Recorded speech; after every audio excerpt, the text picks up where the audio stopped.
was speaking when the day was over.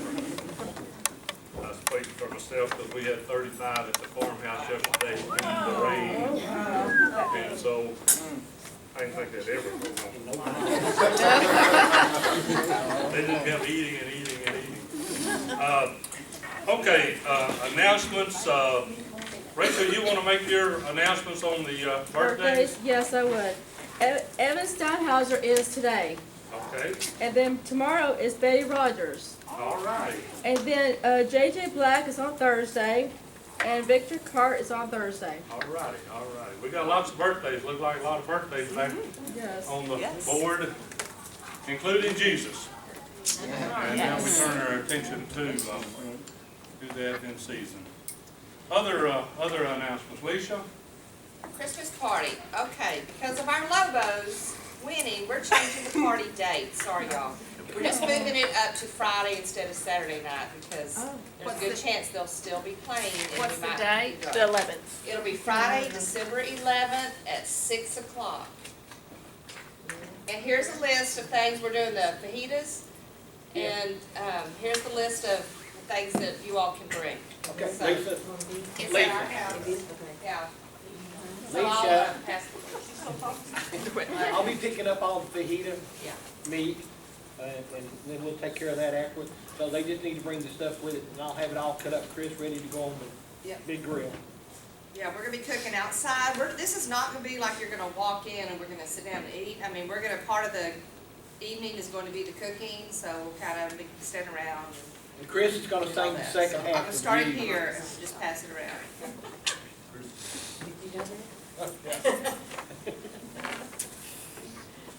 Hope the Longview News is not there. Well, if they are, let's give them something to write about. Okay, other announcements? John? You may have noticed Ty Chandler's mother passed away. Her Yes. obituary was in the paper yesterday. There is no visitation, so I guess you want to start a card maybe with him, mail to him? I think that'd be a good idea. I'll go look Laura for said one. if we find a card on it. Ty Chandler and Ty and Cheryl were in this class for a number of years, and his mother's been sick for quite some time. Brought her up from Waco and has been here for about 2 years, I think.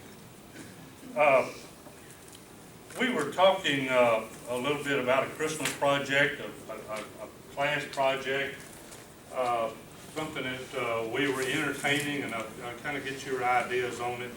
Jayden, Ann Walston's grandson, has started a project, a mission kind of project, where he, on his own, they're collecting blankets.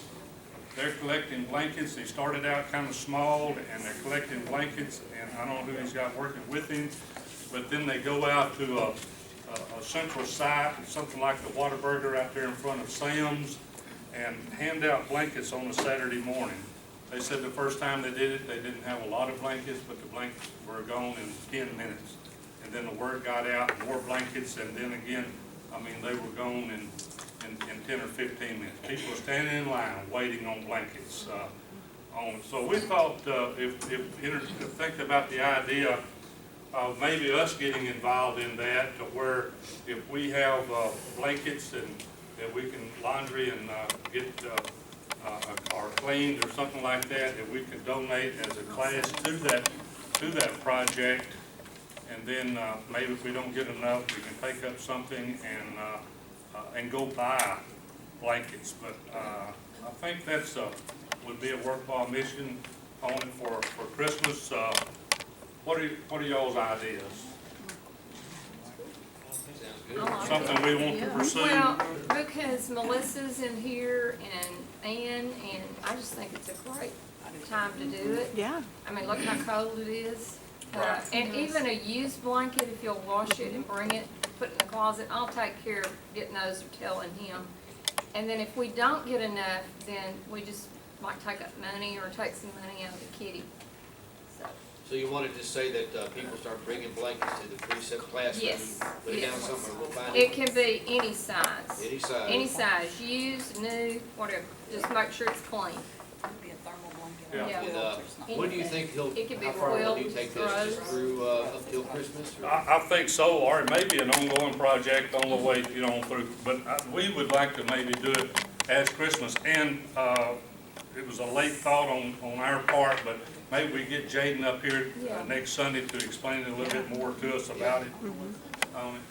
Is it okay, can they be crocheted? I mean, I've That got, can be anything. absolutely. Quilts, because I've got some crochet. throws, Crochet, throws, anything. blankets, Yeah. quilts, you Yeah, know, just anything to keep them warm. yeah.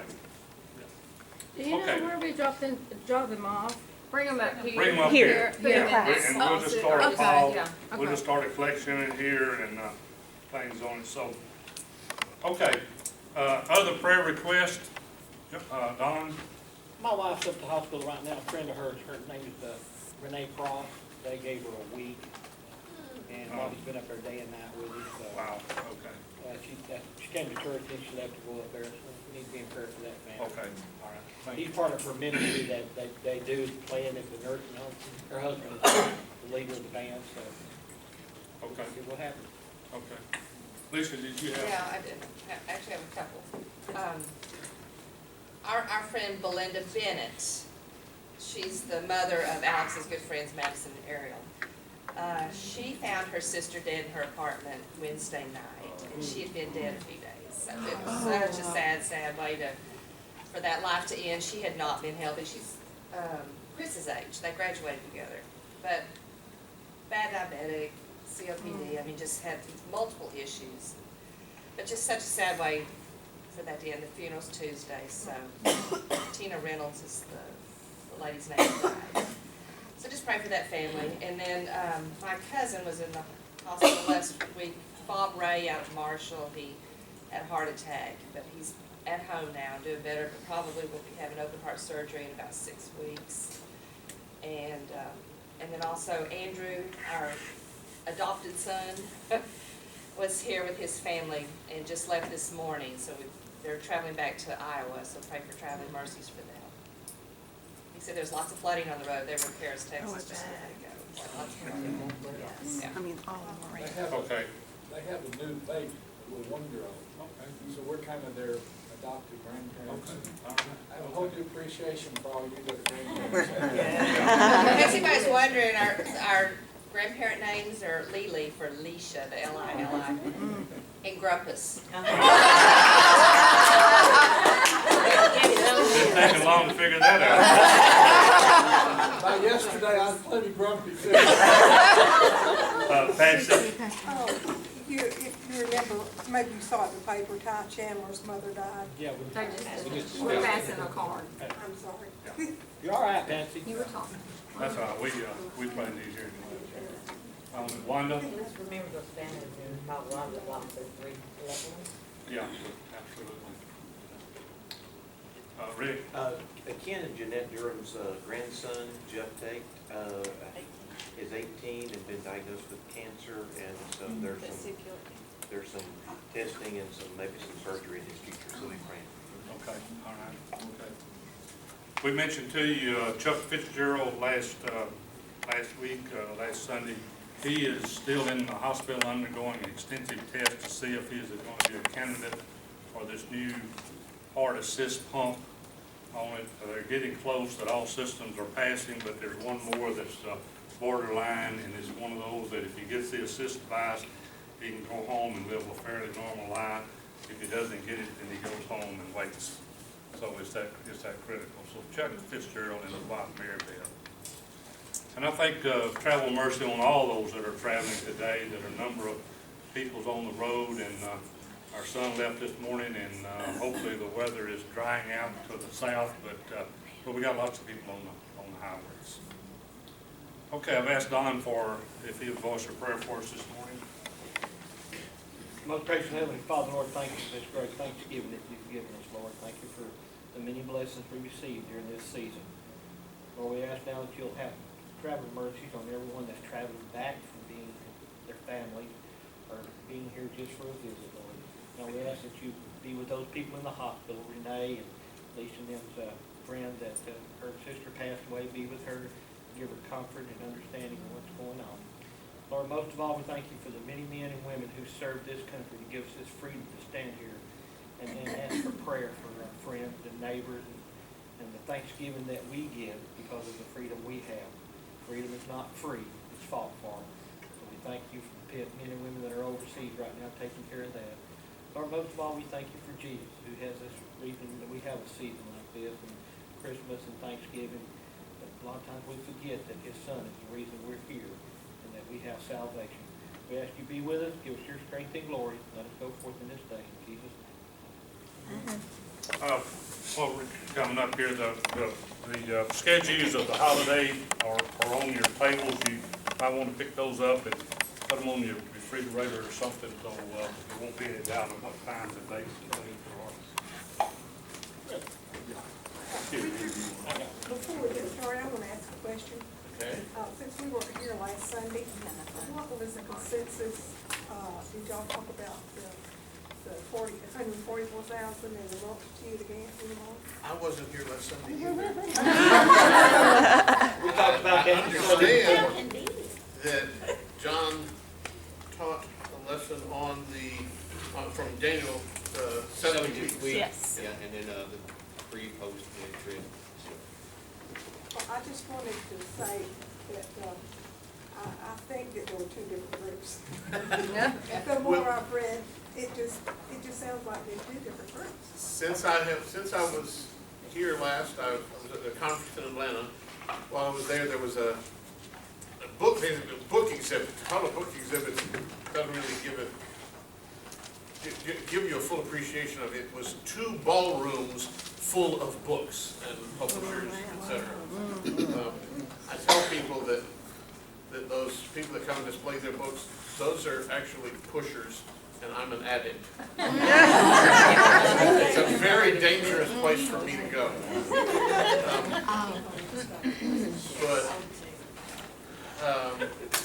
I saw one new commentary of Revelation there, picked it up, glanced at it, and it agreed with me. And then at my mother's house, I saw a book of Revelation, picked it up, and agreed with you. So, Well, it just goes on to say that there were so many they couldn't count from every nation. but I'm still, okay, what I'm stuck on is he never sees the 144,000. And back in Revelation 5, he heard one thing and saw something very different, and they were the same thing. And so we'll put a bookmark there, and at other times we'll come back and maybe as we go further we'll think about it more, and one of us will convince the other, or we will decide that we just don't know. But every time the 144,000 is mentioned, it's always called by name. In every chapter of the Bible that is mentioned, it's always called by name, not a multitude. We'll agree to disagree. Yeah. Revelation chapter 8. When the Lamb opened the 7th seal, there was silence in heaven for about half an hour. That would never happen in this class, by the way. And I saw the 7 angels who stand before God, and 7 trumpets were given to them. Another angel with a golden censer came and stood at the altar. He was given a great quantity of incense to offer with the prayers of all the saints on the golden altar that is before the throne. And the smoke of the incense and the prayers of the saints rose before God from the hand of the angel. Then the angel took the censer and filled it with fire from the altar and threw it on the earth. And there were peals of thunder, rumblings, flashes of lightning, and an earthquake. Okay, now we have the 7th seal. And I want to quickly review the 7 seals. The opening of the seals begins in Revelation chapter 6, and it begins with a series of horses. Revelation 6:1, we have a white horse. So, the first seal is the white horse.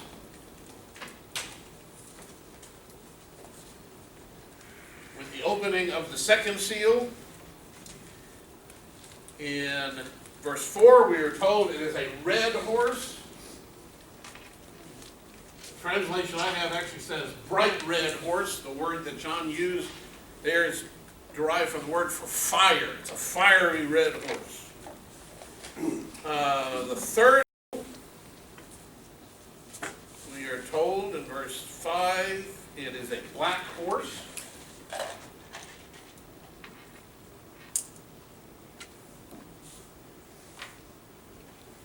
And then the fourth seal is pale green horse in verse 8.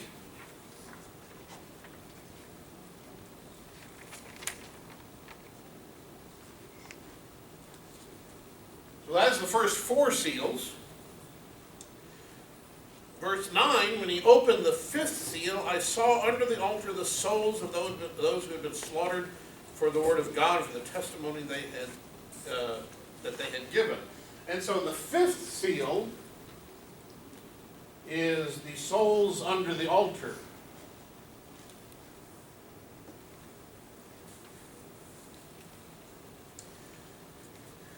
And then, verse 12, when he opened the 6th seal, I looked, and there came a great earthquake. The sun became black as sackcloth. The full moon became like blood, and the stars of the sky fell to the earth as the fig tree drops its winter fruit when shaken by a gale.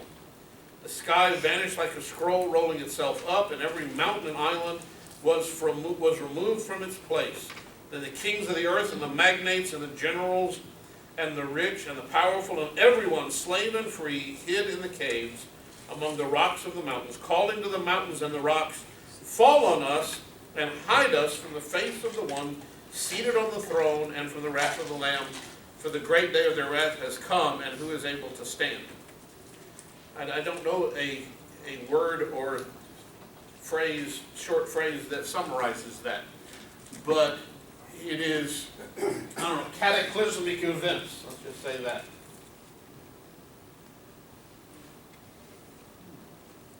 Partly because I can spell events. Cataclysmic. I can't spell events apparently, but I can spell cataclysmic.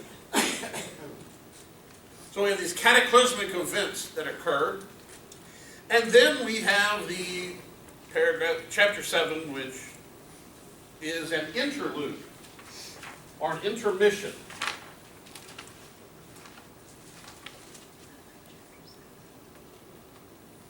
We have an intermission, which is the introduction of the 144,000 and the unnumbered multitude. And then after that chapter-long intermission, we finally have the 7th seal. And the 7th seal is a variety of things. It is silence in heaven. It is the introduction of the 7 trumpets.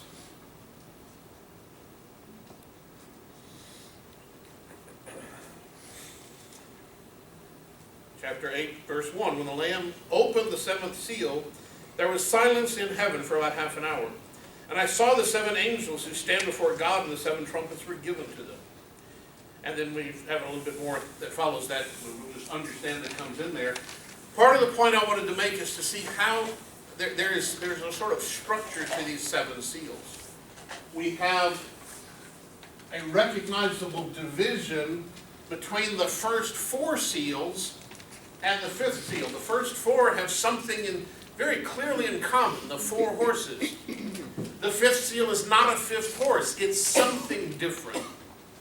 So we have the 5th seal, the 6th seal, then we get this intermission, and after the intermission we finally get the 7th seal, and curiously, the next sequence is interconnected with that 7 seals.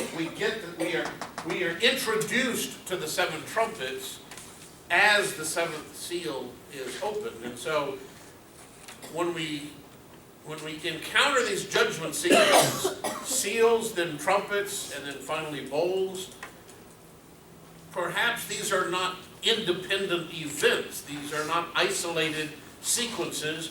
There is a connection that links these things together, in that the 7 trumpets are introduced as when the 7th seal is opened.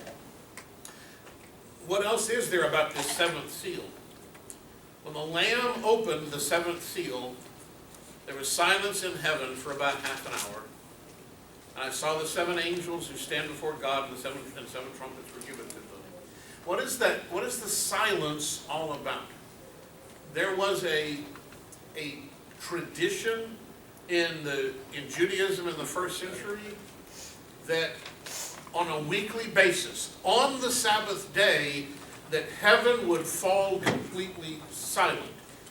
If you think about it, heaven often is predicted as a rather loud place. I don't want to say noisy, but it's portrayed as a rather loud place.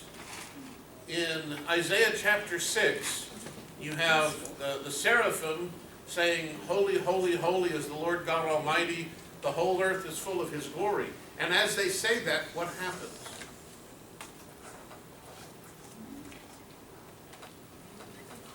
Back to Isaiah chapter 6.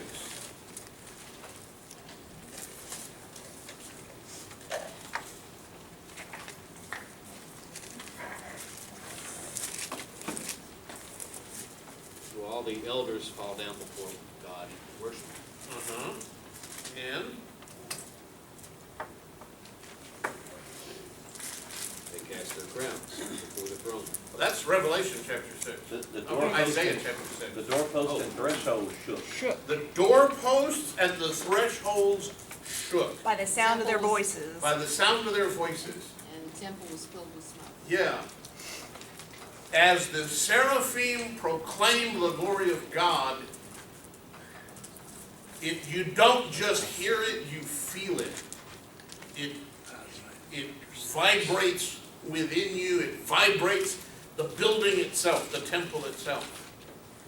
And so, heaven is often portrayed as a rather loud place, not noisy, but imagine when Robert Wright really gets going with the organ.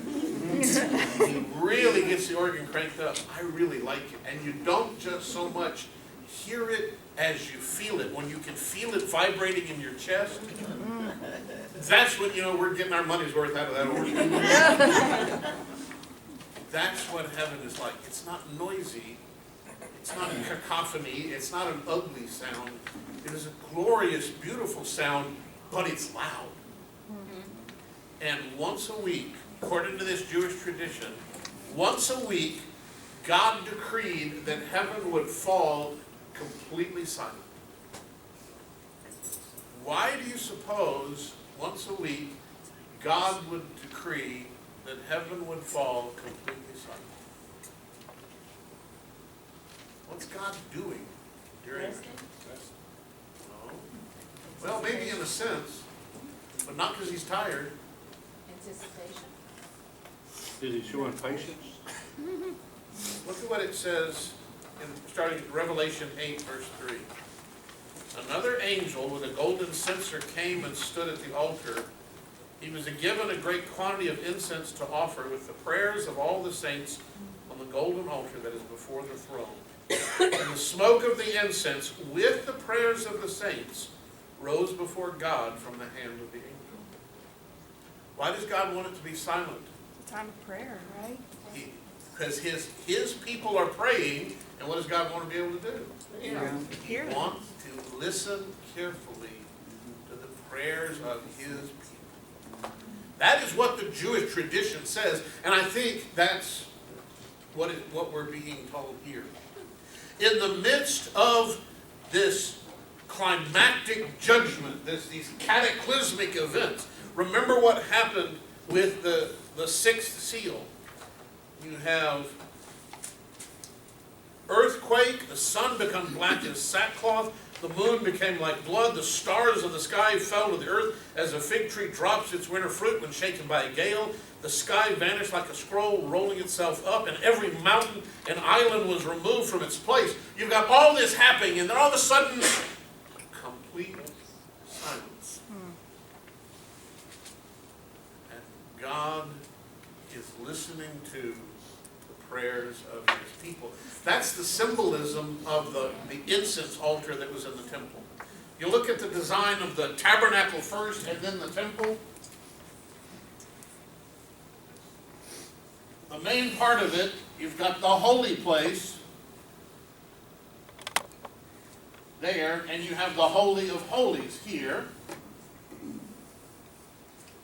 Inside the Holy of Holies is where the ark was placed.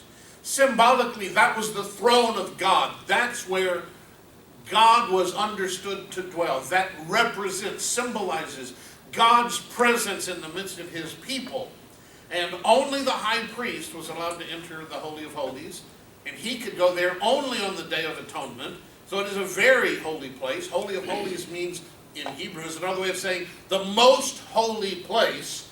Just outside there, well, in the holy place, there was a table, and on that table you had the bread of presence.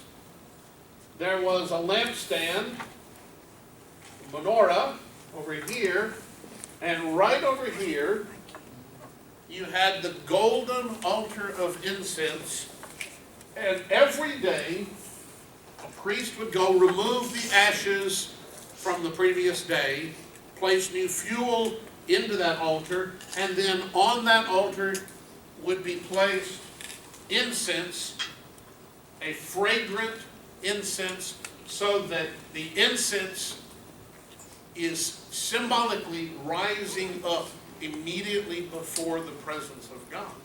That's the symbolism of why the incense altar is placed there.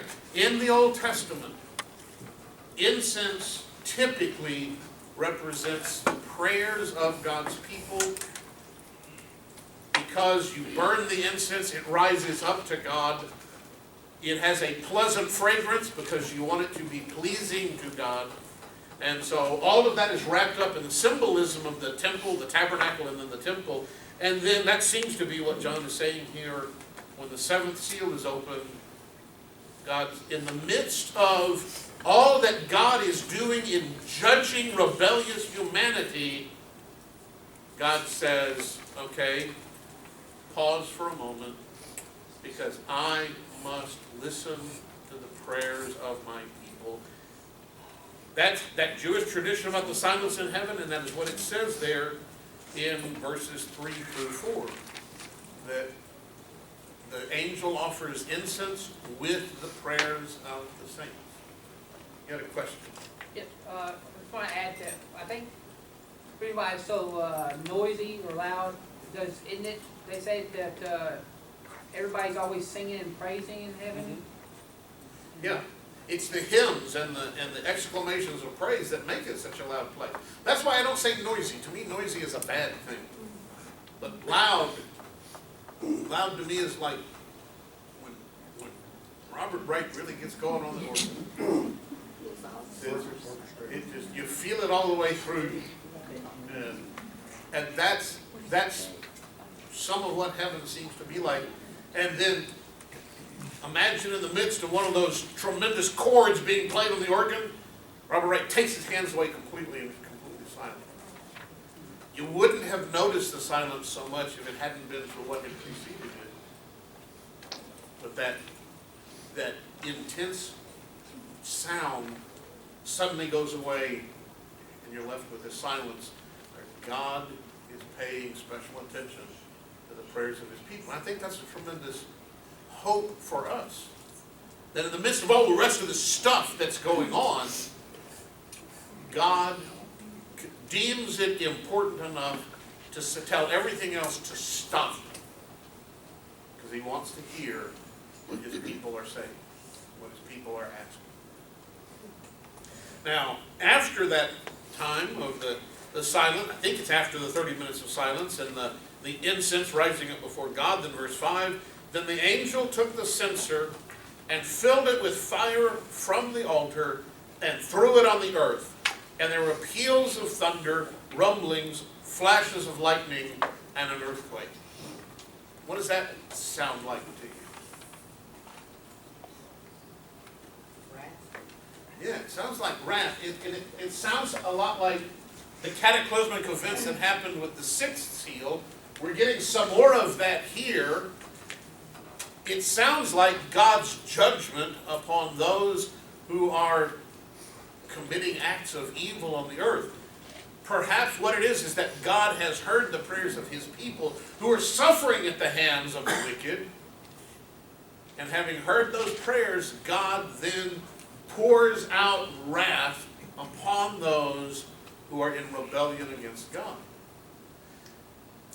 In a lot of ways, this sounds like the end. However, we know it's not the end. How do we know it's not the end? Because it keeps going. It doesn't stop here. If it ended right there and Jesus came down and set up his kingdom on earth, we would say, wow, that's impressive. But the story, that's going to happen. I've read the end. That will happen, but it doesn't happen right here. Something else is coming. John. The same type of events occurs with the seventh trumpet and with the seventh bowl. Yeah, that's a problem. That's where people get the idea that these perhaps are parallel activities. Yeah, that's something we'll untangle when we get there. But yeah, it makes interpreting the seals, the trumpets, and the bowls are difficult to understand, and Patsy probably won't agree with me on this either. I live with that with my students all the time. That in some ways, you think maybe they're parallel, but they can't be parallel. It seems like they're parallel because at the end of all three of them, it sounds like, okay, now the end has come. No, the end hadn't come. Well, now the end has come. No, not yet. Okay, now the end has come. And finally, the third time, it does seem to have come.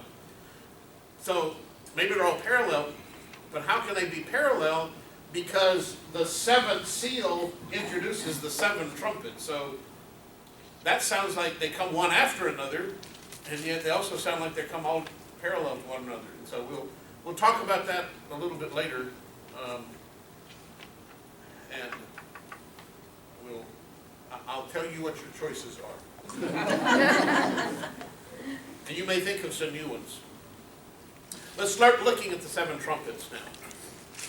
Revelation chapter 8, starting in verse 6. Now the seven angels who had the seven trumpets made ready to blow them. The first angel blew his trumpet, and there came hail and fire mixed with blood. And they were hurled to the earth, and a third of the earth was burned up. And a third of the trees were burned up, and all green grass was burned up. The second angel blew his trumpet, and something like a great mountain burning with fire was thrown into the sea. A third of the sea became blood, a third of the living creatures in the sea died, and a third of the ships were destroyed. The third angel blew his trumpet, and a great star fell from heaven, blazing like a torch, and it fell on a third of the rivers and on the springs of water. The name of the star is Wormwood. A third of the waters became wormwood, and many died from the water because it was made bitter. The fourth angel blew his trumpet, and a third of the sun was struck, and a third of the moon, and a third of the stars, so that a third of their light was darkened. A third of the day was kept from shining, and likewise the night. Then I looked, and I heard an eagle crying with a loud voice as it flew in mid-heaven. Woe, woe, woe to the inhabitants of the earth at the blast of the other trumpets that the three angels are about to blow. Okay, we have those first four trumpets. We'll look at those in just a moment. But we have those first four trumpets, and after the fourth trumpet, we get this eagle crying with a loud voice, woe, woe, woe to the inhabitants of the earth at the blast of the other trumpets that the three angels are about to blow. So in this vision, we are being told something about the structure of the seven trumpets, and how do the seven trumpets get divided up? What have we had? We've had four already, and we're told there are three more to come. And so there is, again, in John's account of this vision, there is again this pattern. We've got four of them, and then there's some kind of indication that those first four are in some way distinct from the ones that are about to come. And find it here. If you look at Revelation chapter 9, verse 12, which is to get, well, in chapter 9, verse 1, and the fifth angel blew his trumpet. In 9, verse 12, the first woe has passed, there are still 2 woes to come. And so the pattern in the trumpets is you have the first 4 trumpets, and then there's a break, and then there are 3 more trumpets that are the 3 woes. So the fifth trumpet is the first woe. Verse 13, the sixth angel blew his trumpet, and that is the second woe. 11:14. And then we have the seventh trumpet, doesn't come until chapter 11, verse 15. But in between the sixth trumpet and the seventh trumpet, we have the 2 witnesses. We have a big chunk of chapter 11. We get the 2 witnesses. 11:14, we are told about the second woe has passed. The third woe is coming very soon, as John was saying. 11:14, we're told the second woe has passed. Well, we get John measuring the temple. In chapter 11, we get the 2 witnesses. We get a variety of other things that happen. And so we get another one of these intermissions. So we had 4 seals, then 2, then 1, then 2 and an intermission and 1. Now we're getting 4 trumpets, then 2 more trumpets, intermission, and a final trumpet. And so John is making sure that we understand that there is sort of a pattern to this. Why is there this pattern? That we don't have an answer to yet. We won't have an answer to that for a while. But I will get to an answer to that question. Why is it that the 7 seals and the 7 trumpets follow this pattern? What's the significance of this pattern? We will talk about that when we get farther on.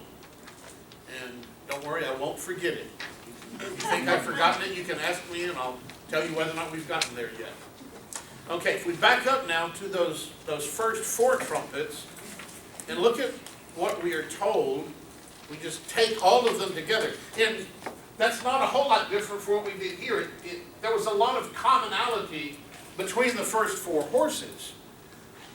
They all seem to be describing God's judgment coming on rebellious humanity in the form of warfare amongst themselves, warfare being the horrors of war being unleashed upon rebellious humanity.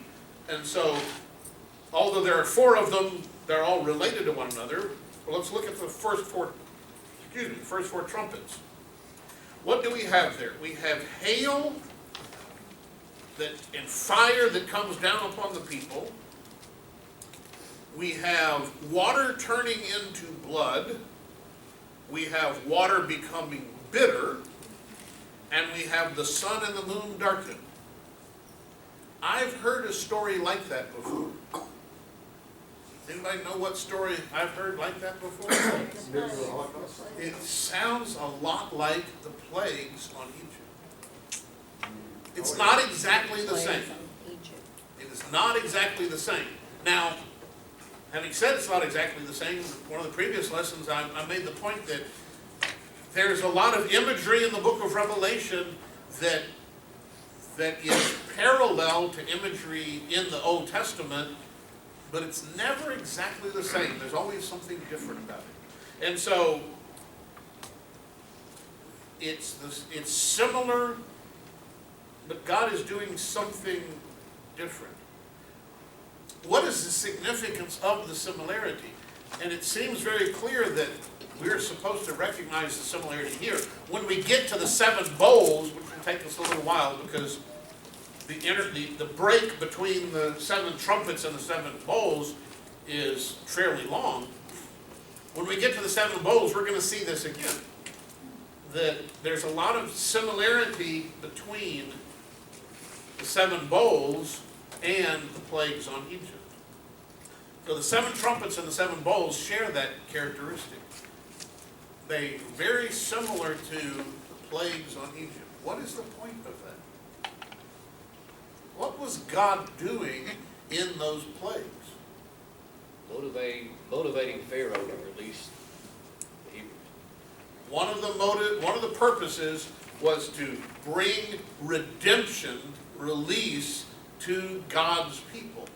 And so when the people in the seven churches hear this description of the seven trumpets, what do they know is in store for the believers? Rescue, redemption, salvation.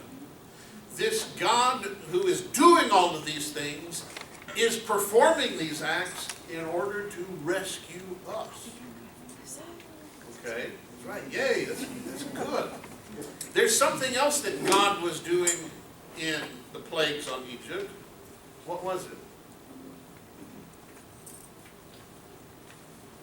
Showing his people protection. Showing his people protection. Why did they need protection?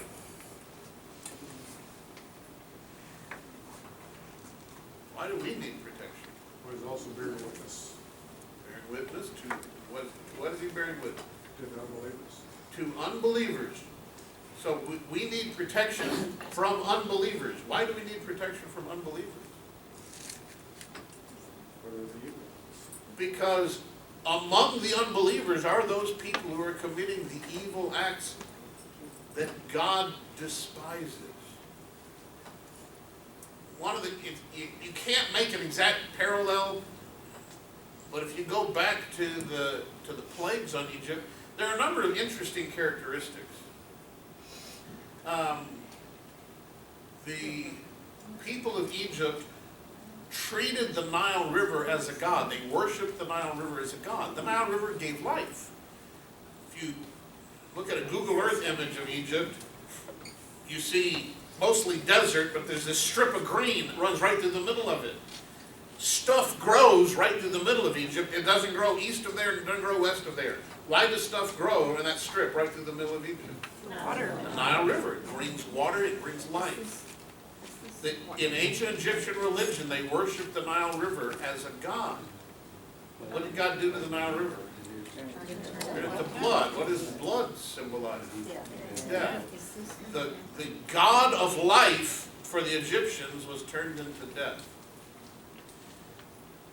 They had another god that symbolized reincarnation or resurrection there. In Egyptian religion, they would bury you with stuff, and the richer you were, the more stuff you were buried with, so that in the next life you have all this stuff. So they believed on a life to come. The God that represented that hope of a life to come, the God that would bring you that life to come, was represented in the form of a frog. Represented in the form of a frog. What's one of the plagues? Plague of frogs. And there are so many frogs, the people plead with Moses to stop it. And what happens to all these resurrection gods? They die, and they have piles of resurrection gods, piles of dead resurrection gods laying all over the place. They worship other animals, and one of the plagues is there boils, sores that come upon the animals, the cattle. They worship the sun as a god. What happened to the sun? Turned dark.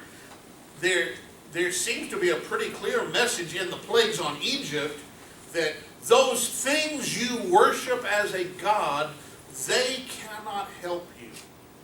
They are powerless. The God of Israel will defeat all of the gods of Egypt, because the gods of Egypt don't even really exist. In Egyptian religion, who was the earthly representation of the gods? Pharaoh is the earthly representation of the gods. And so Pharaoh's firstborn son would be the next in line to be the representation of the gods. What happened to Pharaoh's firstborn son? He died.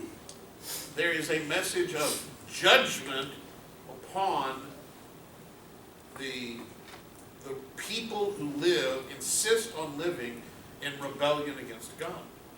And so when in these first four trumpets we get these messages that sound so much like the plagues on Egypt, I think we're supposed to recognize that similarity and realize the same God who brought his people out of slavery in Egypt and brought judgment upon the Egyptians, that God is now at work to rescue his people today and to bring judgment upon those people who live against him. God has not changed his character. God's character never changes. And so if we saw him do that back in Exodus, we have every reason and every right to expect that that is what he will do now in our time of hardship. So God will rescue his people. God will bring judgment upon those who are in rebellion against him. And I think that's part of what's showing up here. There's something else here that I do want to point out. And it's a number. Kind of, sort of. What is it? A third. Do you think John wants us to notice the third? We are told in verse 7, a third of the earth was burned up, and a third of the trees, all the green grass, but a third of the earth, a third of the trees. Verse 9, a third of the sea becomes blood, a third of living creatures died, and a third of the ships were destroyed. And then in verse 11, a third of the waters became wormwood, bitter. And then verse 12, a third of the sun was struck, and a third of the moon, a third of the stars, so a third of their light was darkened, a third of the day was kept from shining, and likewise the night. Okay, the fraction, 1/3, I think John wants us to notice that. I didn't count how many times it's there, but it's a bunch. He wants us to notice that. Now, there was something similar to that in the 7 seals. It's only mentioned once, and so it's not nearly as prominent. But if you go back, let's see here, start in Revelation chapter 6, verse 7. When he opened the 4th seal, I heard the voice of the 4th living creature called out, "Come." I looked, and there was a pale green horse. Its rider's name was Death, and Hades followed with him. They were given authority over a fourth of the earth to kill with sword, famine, and pestilence, and by the wild animals of the earth. So the fraction that shows up in the 7 seals is 1/4. It's only mentioned that one time, so it's easy to miss it. But when we come to the 7 trumpets, it's hard to miss the fraction there. It's 1/3. And now I'm going to ask you a really hard question because it involves fractions. Which is bigger, a third or a fourth? A third. I like to tell my students that's why we make you take a math class. Understand some basic stuff. A third is bigger than a fourth. Okay, so given the fact that in the 7 trumpets the characteristic fraction is 1/3, what does that tell us about the intensity of the judgment that is coming in the 7 trumpets compared to the 7 seals? Escalating. It's bigger. That what God is doing in the 7 trumpets is bigger, more intense than what he did in the 7 seals. And so we have now judgment that is coming upon the earth. And as we said earlier, there does seem to be some parallels that exist between the seals and the trumpets and then eventually the bowls. But one of the things we need to notice is that they're not exactly the same. The trumpets are more intense. The effect of the trumpets is greater. And then we get into the next trumpet, which we are told in verse 13 is the beginning of the 3 woes. And the 5th angel blew his trumpet, and I saw a star that had fallen from heaven to earth, and he was given the key to the shaft of the bottomless pit. He opened the shaft of the bottomless pit, and from the shaft rose smoke like the smoke of a great furnace, and the sun and the air were darkened with smoke from the shaft. Then from the smoke came locusts on the earth, and they were given authority like the authority of scorpions of the earth. They were told not to damage the grass of the earth or any green growth or any tree, but only those people who do not have the seal of God on their foreheads. They were allowed to torture them for 5 months, but not to kill them. And their torture was like the torture of a scorpion when it stings someone. And in those days, people will seek death, but will not find it. They will long to die, but death will flee from them. Okay. This horror comes from the shaft of the bottomless pit. What do you suppose the bottomless pit represents? Yeah. What would the people in the 7 churches have thought? The bottomless pit represents hell. It represents a place of eternal damnation. And it's from there that these locusts, there's a cross between a locust and a scorpion, comes up out of the pit. And even though these are coming from the pit of hell, who has control over them? God has control over them. God limits what they can do, limits how much they can do, and limits to whom they are able to do it. And so we see this horrific judgment coming upon those who are in rebellion against God. The one blessing, if you want to call it that, for those who are in rebellion against God.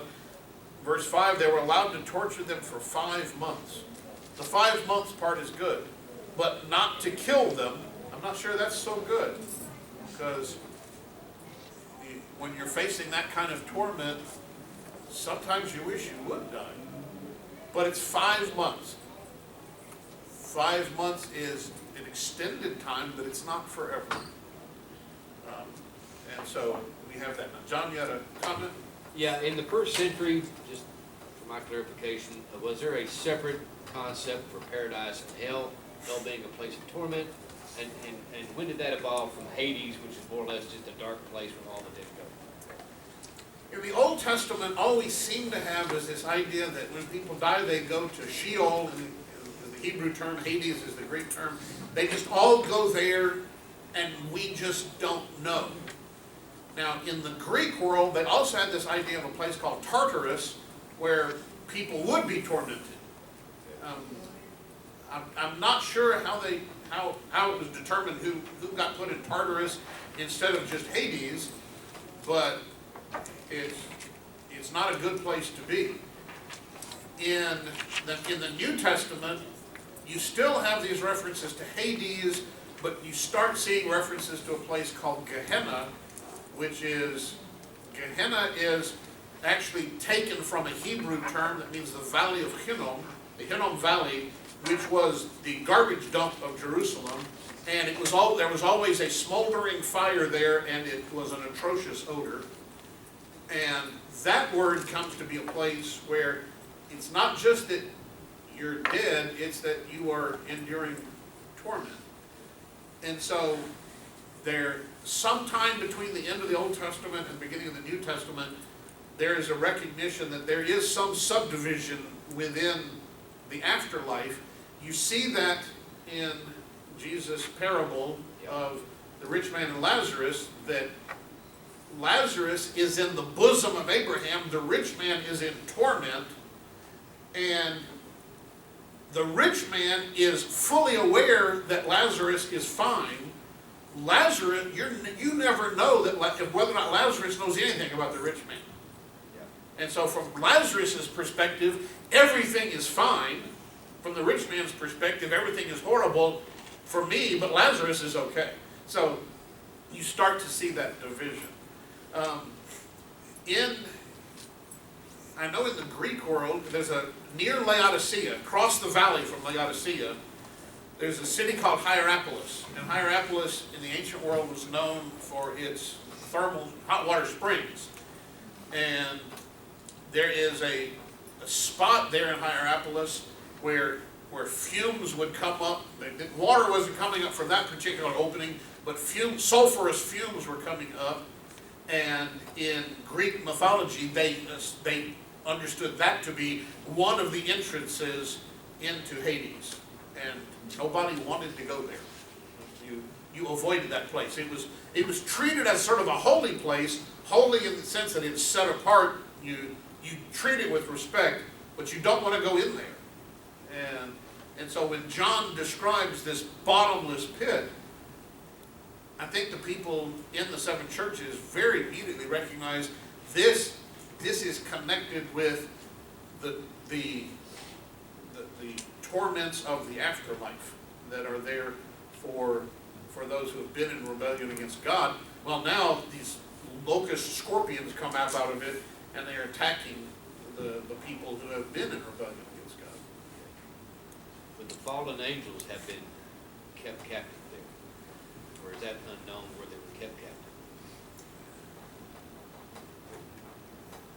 My answer to both of those questions is yes. That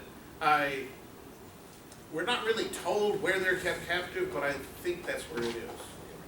That it is in this bottomless pit where God holds those who are awaiting the ultimate judgment.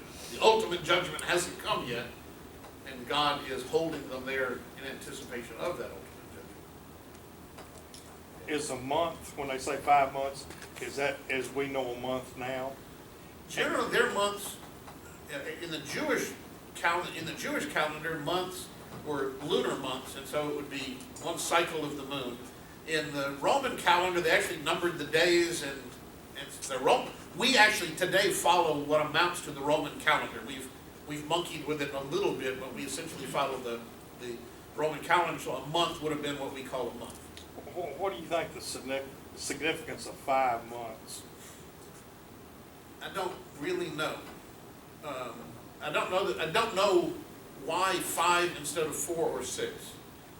I don't know, other than to say, while 5 months is longer than I would want scorpions to be stinging me, it's not forever. That there is some sense in which, as intense as this judgment is, it's not going to last forever.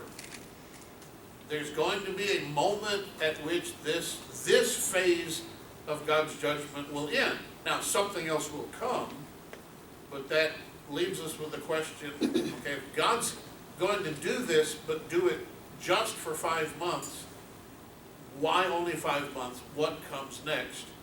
And it is now 11:46, and so stay tuned. Same channel, same time, same day. I'll see you next week, and next week we'll get an idea of why is it that God limits the duration of this judgment. Dear Heavenly Father, we so often seem to live in a hopeless world. Lord, I have to confess that the world is hopeless, but your people are not without hope. We have hope that you will judge wickedness. We have hope that you will redeem and restore your people. Father, on this day, help us remember that we have the hope that can be expressed in 3 words: God with us. Pray all of these things in Jesus' name. Amen.